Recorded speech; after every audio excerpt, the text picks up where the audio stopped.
첫 촬영인데 말씀들을 다 너무 잘하시네요. 한 분 한 분. 어떻게 된 거죠? 준비가 된 건가요? 그런가 봐요.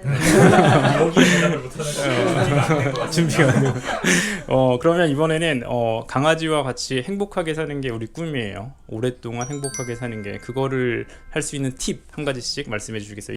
일단 아이들이 행복하려면 건강하게 살아야 돼요. 건강하게 살아야 되는데 약을 먹는다고 건강한 게 아니라, 뭐를 한다고 건강한 게 아니라 아이가 좋아하는 게 뭔지 잘 체크를 해주셔야 되고요.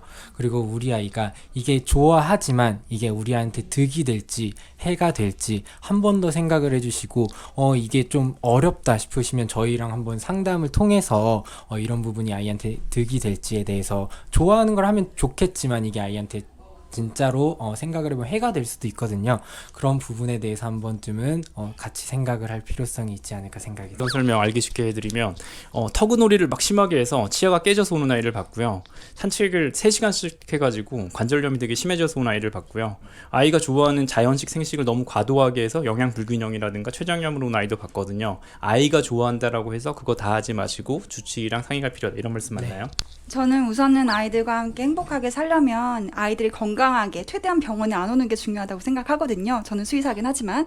그러면 먼저 첫 번째로는요, 이제 이건 특히나 어린아이들한테 이제 적용이 되는 건데, 낙상 사고에서 조심해야 돼요. 낙상이라고 한다면은 우리가 생각했던 높은 높이보다도 심지어 이런 우리 책상만큼 이 정도 높이만 해도 아기가 떨어질 때 굉장히 치명적으로 위험할 수 있거든요.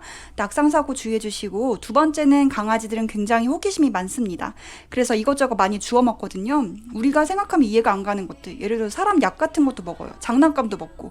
이런 거 안 먹을 수 있도록 주의해 주시는 거 굉장히 중요해요. 그리고 세 번째로는 아이들 산책 나가실 때 목줄을 꼭 해주셔야 돼요. 이제 가끔씩 보면 애들 교상으로도 병원에 많이 오거든요. 이런 거는 목줄을 애들 잘 잡고 이렇게 컨트롤이 가능한 상태에서 산책을 한다면 충분히 예방이 가능하다고 생각합니다.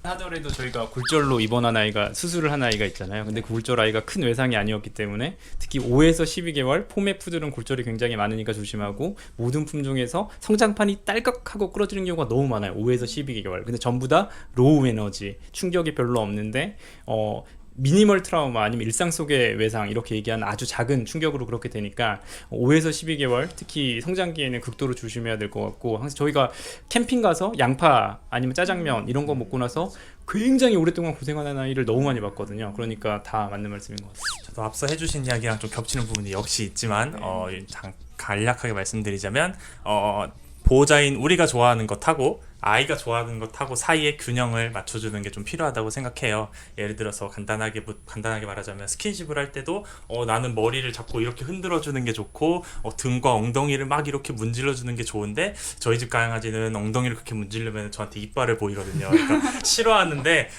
또 이렇게 만져가지고 이빨 보여서 그만 만지면은 또 만져달라고 이렇게 이렇게 제 손을 가져가요. 그래서 스킨십은 원하는 건 같지만 원하는 모습이 다르니까, 그러니까 내가 좋아하는 스킨십을 좀 아이를 위해서 양보해주기도 하고, 이런 식으로 제가 좋아하는 것, 아이가 좋아하는 것 사이에 균형을 좀 맞춰주는 게 함께 행복하게 사는데 큰 도움이 되지 않을까 생각합니다. 이게 아이가 그럼 좋아한다는 건 어떻게 느끼나요? 제가 느끼는 건 아이가 좀 더 만져달라고 한다든가, 코를 약간 이런 소리를 조금 낸다든가, 뭐 이렇게 좀 더 편안해 한다든가, 숨이 좀 더 편안해지는 거고, 반대로 싫어하거나 강도가 너무 세거나 거기는 싫어하는 곳이다 그러면 뭐 쳐다본다든가, 그렇죠. 뭐 이런 게 될 수가 있겠죠. 그러면 이렇게 사랑하는 보호자님들께서 이런 팁들을 활용해서 더 행복한 반려동물 생활을 하셨으면 좋겠어요.